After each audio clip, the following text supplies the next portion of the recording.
Gail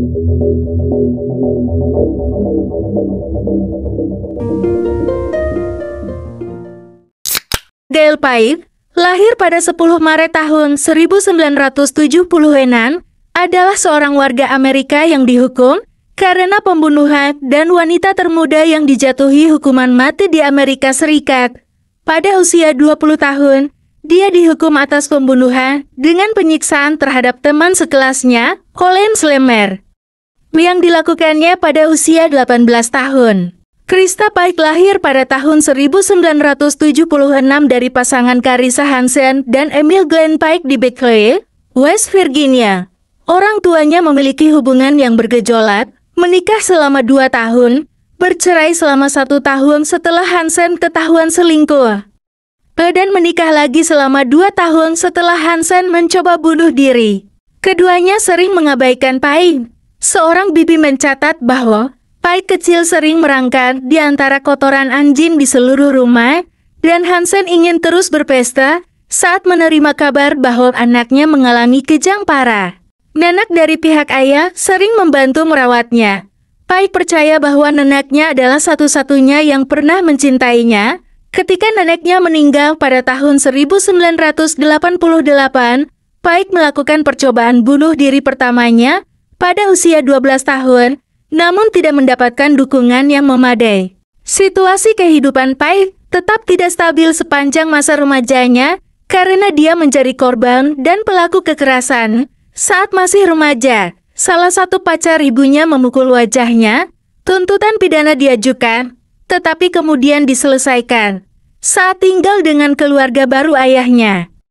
Salah satu saudara tirinya yang masih kecil mengklaim telah dilecehkan oleh Pike, menyebabkan ayahnya mengusirnya. Pike juga mengklaim telah mengalami pelecehan seksual atau pelecehan pada beberapa waktu. Teman dan keluarganya meragukan kejadian ini, mencatat bahwa dia adalah pembohong patologi. Dalam satu insiden, seorang pria menelepon mengklaim bahwa dia akan memperkosanya. Sebagai tanggapan, Pike dan seorang teman memukulinya dengan tongkat di tempat parkir. Meskipun dia cerdas saat masih kecil, kehidupan rumah tangga yang tidak stabil menyebabkan dia sering berpindah sekolah, menyebabkan prestasinya di sekolah menurun. Di kelas 10, dia dikirim ke fasilitas remaja selama setahun, di mana dia tertarik pada Job Corps, sebuah program pemerintah yang bertujuan membantu pemuda berpenghasilan rendah dengan menawarkan pelatihan kejuruan dan keterampilan karir. Pada musim gugur tahun 1994, Pike menghadiri pusat Job Corps di Knoxville, Tennessee. Pike mulai berkencan dengan seorang pria setahun lebih muda darinya bernama Tadarul Shipp. Bersama-sama, mereka mengembangkan minat pada ilmu gaib dan pemujaan setan.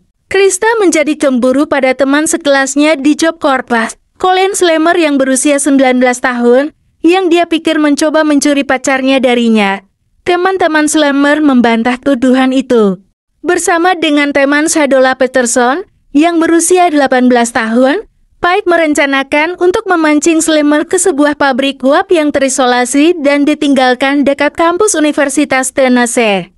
Pada 12 Januari tahun 1995, Pike, Shipp, Peterson, dan Slammer keluar dari asrama dan menuju ke hutan, di mana Slammer diberitahu bahwa mereka ingin berdamai dengan menawarkan marijuana. Setelah tiba di lokasi terpencil, Slammer diserang oleh Pike dan Shipp, sementara Peterson bertindak sebagai pengawas. Menurut kesaksian di pengadilan, selama 30 menit berikutnya Slammer dijet, dipukuli dan disayat, dan pentagram diukir di dadanya. Akhirnya, Pike menghancurkan tengkorak Slammer dengan sepotong besar aspal, membunuhnya. Pike menyimpan sepotong tengkorak Slammer. Pike mulai memamerkan potongan tengkorak itu di sekitar sekolah, dan dalam waktu 36 jam ketiganya ditangkap. Buku catatan menunjukkan bahwa Pike, Shipp, Peterson, dan Slammer pergi bersama, dan hanya 3 yang kembali. Detektif menemukan potongan tengkorak di saku jaket Pike. Segera setelah penangkapannya, Pike mengaku kepada polisi tentang penyiksaan dan pembunuhan Slammer, tetapi bersikeras bahwa mereka hanya mencoba menakut-nakutinya dan itu lepas kendali. Selama persidangan Pike, pihak penuntut dibantu oleh bukti dan pengakuan Pike. Pike didakwa dengan pembunuhan tingkat pertama dan konspirasi untuk melakukan pembunuhan. Pada 22 Maret tahun 1996, setelah hanya beberapa jam musyawarah, Pike dinyatakan bersalah atas kedua tuduhan tersebut. Pada 30 Maret, Pike dijatuhi hukuman mati dengan kursi listrik untuk tuduhan pembunuhan dan 25 tahun penjara untuk tuduhan konspirasi. Shipp menerima hukuman seumur hidup dengan kemungkinan pembebasan bersyarat ditambah 25 tahun. Peterson, yang menjadi informan, menerima masa percobaan karena mengaku bersalah sebagai aksesori setelah fakta. Setelah vonis bersalah, Pike mengajukan banding atas hukuman di Pengadilan Negara Bagian Tennessee meskipun mendapat nasihat dari pengacaranya, tetapi kemudian meminta pengadilan banding untuk menghentikan bandingnya dan ingin dieksekusi dengan kursi listrik. Hakim Pengadilan Kriminal Mary Beth Leibowitz mengabulkan permintaan tersebut dan menetapkan tanggal eksekusi pada 19 Agustus tahun 2002. Pike segera berubah pikiran dan pada 8 Juli tahun 2002, pengacaranya mengajukan permohonan untuk melanjutkan proses banding. Permohonan ini ditolak. Namun, pada 2 Agustus tahun 2002, panel 3 hakim Pengadilan Banding Negara Bagian memutuskan bahwa proses harus dilanjutkan dan eksekusi tidak dilakukan. Pada Desember tahun 2008, permintaan terbaru Pike untuk sidang baru ditolak dan dia dikembalikan ke sel hukuman mati. Dengan penolakan ini, semua banding yang diizinkan menurut aturan dan prosedur sistem peradilan pidana negara bagian Tennessee telah habis. Pada Mei tahun 2014, pengacara Pike mengajukan banding ke sistem pengadilan federal. Pengacaranya mencari perubahan hukuman dari mati menjadi penjara dengan alasan bantuan hukum yang tidak efektif. Pike menderita penyakit mental, dan hukuman mati seperti yang diterapkan di Tennessee tidak konstitusional. Dalam keputusan setebal 61 halaman oleh Hakim Distrik Ice Harry S. Mates Jr.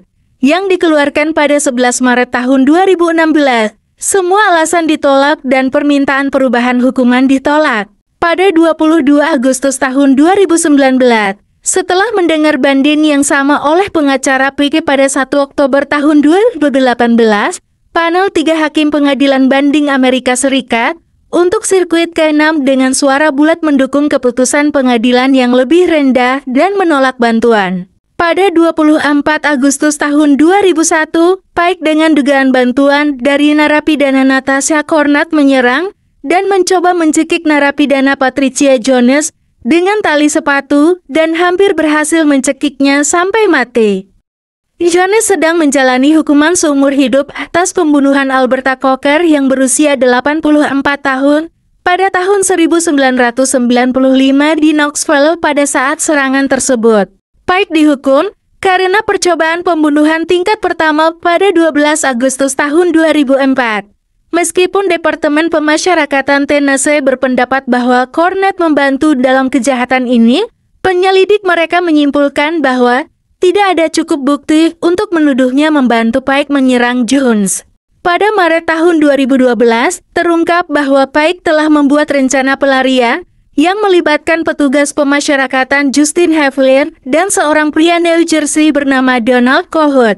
Meskipun tidak pernah ditentukan bagaimana itu dimulai, Kohut yang bekerja sebagai pelatih pribadi dan saat itu berusia awal 30-an, mulai berkorespondensi surat dengan Pike sekitar awal tahun 2011. Pada Juli tahun itu, Kohut melakukan perjalanan sejauh hampir 1.800 mil dengan mobil dari Flemington, New Jersey ke Nashville, Tennessee untuk mengunjungi Pike secara langsung pada hari-hari kunjungan sekali atau 2 kali sebulan. Akhirnya Kohut mengkomunikasikan rencana pelariannya kepada Pike dan meminta bantuan petugas pemasyarakatan Havlier yang setuju untuk berpartisipasi dengan imbalan uang tunai dan hadiah. Karena masalah keamanan, Departemen Pemasyarakatan Tennessee tidak memberikan banyak rincian tentang rencana tersebut. Namun, dakwaan yang akhirnya dibuka menguraikan skenario di mana kunci penjara akan ditelusuri dan kemudian dibuat duplikat. Awal tahun 2012, petugas penjara menerima informasi tentang rencana pelarian tersebut.